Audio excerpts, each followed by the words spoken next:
ગેનીબેન ઠાકોરના પ્રહાર આયુષ્માન યોજનામાં લૂંટના આક્ષેપ કર્યા છે। ગેનીબેન ઠાકોરે કાર્ડમાં પૈસા નથી કહીને પૈસા વસૂલે છે। સાંસદ ગેનીબેન ઠાકોર સંસદમાં આ મુદ્દો પણ ઉઠાવશે। સંસદમાં કાર્યવાહીની માંગ પણ કરીશ તેવું ગેનીબેનનું કહેવું છે। તો સાંસદ ગેનીબેન ઠાકોરે પ્રહાર કર્યા છે। બનાસકાંઠાના સાંસદ છે ગેનીબેન ઠાકોર કે જો સંસદમાં મુદ્દો ઉઠાવશે। આયુષ્માન યોજનાના નામે લૂંટ ચલાવવામાં આવી રહી છે અને ખાસ કહેવામાં આવ્યું છે કે પૈસા અંદર કાર્ડમાં નથી અને પછી એનો ઉપયોગ પણ કરવામાં આવી રહ્યો છે। आयुष्मान योजना को लेकर के आप लोकसभा में मुद्दा उठाने वाली हैं, आपका क्या मुद्दा है? આયુષ્યમાન ભારત જે હેલ્થ કાર્ડ જેની મધ્યમ અને ગરીબ વર્ગની જે લોકો છે એની સુવિધા માટે આરોગ્યની સેવાઓ માટે કરીને જે કાર્ડ દરેક નાગરિકને આપવામાં આવે છે। આજે લોકસભામાં મારો પ્રશ્ન નંબર 4થા નંબરનો છે।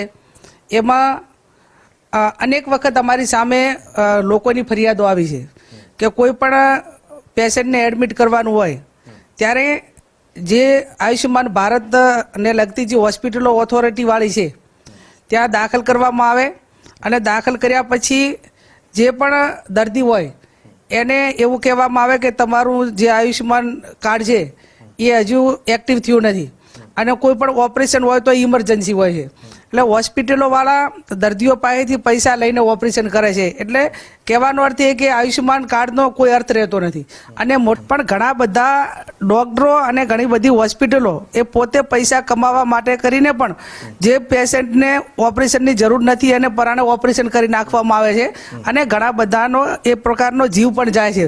ભૂતકાળની અંદર નવેમ્બર મહિનામાં ખ્યાતિ હોસ્પિટલ અમદાવાદ કે જે મોટી ઘટના બની 2 જણા એનું મોત થઈ ગયું, 20 જણાને ત્યાં લઈ ગયા હતા અને એ પૈકીના જે ડૉક્ટરો હતા સંચાલકો હતા એ પણ વિદેશ ભાગી ગયા છે। એટલે જે ભારત સરકાર આયુષ્યમાન ભારત હેઠળ જે કાંઈ યોજના હેઠળ દર્દીઓને સેવા માટેના ઉદ્દેશથી જે કાર્ડ આપે છે પણ એનો જે ઉદ્દેશ છે એનો જે ઉપયોગ છે એ ક્યાંક ને ક્યાંક દર્દીઓને બદલે એનો દુરુપયોગ થઈ રહ્યો છે। आपको कितनी शिकायतें हैं, खास करके क्या आपने लोकसभा क्षेत्र से मिली है? મારા લોકસભા ક્ષેત્ર બનાસકાંઠામાં એ ઘણી બધી જે હોસ્પિટલો છે હું ઘણીવાર દર્દીઓના સમાચાર લેવા જાઉં છું। બેન અમને પેમેન્ટ નથી સમય મર્યાદાની અંદર નથી મળતું અને દર્દીઓ તરફથી એવી સૂચના આપવામાં એવી જે કંઈ શિકાયત કરવામાં આવે છે, ફરિયાદ કરવામાં આવે છે કે અમે એડમિટ થયા પછી ડૉક્ટરો અમારી પાસેથી પૈસા માગે છે। अच्छा, लेकिन जब ख्याति हॉस्पिटल का कांड हुआ था तब गुजरात सरकार की तरफ से एश्योरेंस भी दिया गया, कई सारी कार्रवाई की गई, तो क्या उस कार्रवाई के बाद भी और एसओपी भी लागू की गई कि कैसे कैसे हॉस्पिटल काम करेंगे, तो क्या आयुष्मान योजना उसके बाद भी सुधरी नहीं है? જે ખ્યાતિ હોસ્પિટલમાં ઘટના બન્યા પછી જે એના સંચાલકો હતા એ વિદેશ ભાગી ગયા, ન એ દર્દીઓને કોઈને ન્યાય મળ્યો, ન એની